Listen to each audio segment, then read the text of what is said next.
So, I've been playing a lot of Retro Bowl College, mostly to prepare for NCAA 25 and also because I suck at its 20-year-old prequel on the Xbox. Oh, yeah, okay.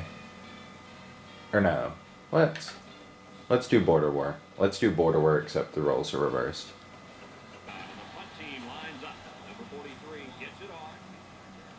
He what?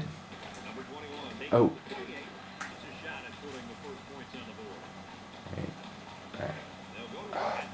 That's not what I meant to do. Okay, hold on.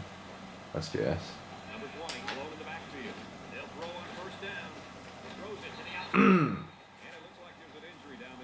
Oh, what? Truman, no! Truman, no! Truman, no! Oh no, I killed Truman. For those of you who aren't familiar, it's a pixel art football game where you basically manage a football team. Drafting players, signing coaches, making sure the stadium is in good shape, etc. Specifically, I've been playing the college version, which means I also have to manage players' moods, GPA, and I only have 4 years to develop each of them. Only playing on offense can get a bit repetitive sometimes, but overall it's a lot of fun. However, one of the areas I've been most interested in is in the realignment that you can do. It costs 99 cents, but on Retro Bowl you can rename and change the colors of any team in the game. This is somewhat necessary to have them reflect reality, but inspired by the conference history videos made by people such as Deluxe here on YouTube, I decided to make my own new alignments based on two main things: making the conferences more regional, and only including teams whose logo or colors look cool. This video is going to show off these sick and twisted conferences, and also tell you how the teams in each conference ended up doing in the simulated world of Retro Bowl College. The criteria we'll be looking at are as follows: conference winner, best regular season record, worst win-loss record, best quote-unquote transplant win-loss record and rank, and the worst original team. There may be some honorable mention teams, but those are the main categories. With that, we'll get started with the Power 5. As expected, the best SEC team and conference winner was Georgia, who went undefeated in the regular season. The worst also happens to be an original team, with Auburn going 3-9. However, things get interesting once we get to the new additions. Georgia Tech's readmission to the SEC led them to be ranked highly, and as high as Mississippi Valley State, who despite being an FCS transfer, finished 9-3. Of the other FCS teams, Florida A&M didn't do great. However, though winning 5-7 isn't a winning record, it was good enough to be better than UCF somehow. Guess they really put the squeeze on the Citronauts, huh? The Big Ten once again falls into the realm of predictability, with Michigan winning the conference and showing the best regular season record with Ohio State. Worst record went to Conference USA turncoat Western Kentucky, but leading the transfers to victory is Marquette, back from the dead with the best rank of the new teams. Shout out to fellow Christian school Holy Cross for managing to be at 500. At least you did better than 2-10 Indiana. Things get more interesting once we get to the Big 12. Though returner Nebraska had the best record at 9-3, the conference was won by usual bottom feeders Kansas. That's not the weirdest thing though. The best transfer record went to North Dakota, who despite being one of the worst teams in their FCS conference, the Missouri Valley, they thrived under the new pressure to finish 7-5, tied with in-state rival North Dakota State. Worst original team went to Mizzou, and the worst transfer went to the house that Bird built, Indiana State. However, the Big 12 also bore witness to a resurrected team, that being the Wichita State Shockers.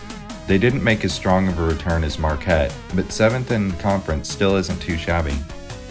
It's been a while since Retro Bowl College was updated, so the Pac-12 is still here, and I didn't see much reason to change it, aside from switching Colorado and BYU. The Pac has perhaps the most shocking champion, with Washington State beating their in-state rival Huskies, who in the real world made it to the national championship. BYU, of course, got the best transfer record by default at 5-7, and Arizona State got the worst record, OG or otherwise, at 2-10. Kicking off our Group of 5 conferences, welcome back to the Southwest Conference, taking the spot of the American. Reaching the end of its life in the late 90s due to being all Texas schools, besides Arkansas, I decided to interject a little variety and to keep it afloat this time. The best team, as usual, were the Longhorns, who went 10-2, and the worst record was 1-11 Texas Tech. The best transfer record and rank were split between 9-3 UTEP and 8-4 North Texas, respectively. Shout out to poor Weber State holding down the northwest corner. If I could do anything but change the names, I'd have put you in the really whack shit. Let's go! Despite the name, this whack is basically just the Mountain West, with several schools subbed out, of course. However, this doesn't mean the results weren't surprising. The WAC, like the Big 12, has a different winner, Air Force, and best record, San Jose State at 10-2. The worst original team were the Hawaii Rainbow Warriors, who went 3-9. But they still managed to be one win better than transfer Montana State. Best transfer is bestowed upon Sacramento State, who finished 5-7. But now let's turn our W upside down and take a look at the Mid-American, which also remains largely the same, but with some of the most surprising additions that I've made so far. Mason Jar Merchants Ball State won the conference, but it was the Ohio Bobcats who had the best record at 10-2. The Dayton Flyers crashed to the bottom of the transfers at 2-10, barely worse than original team Akron, but none of these teams are the real story.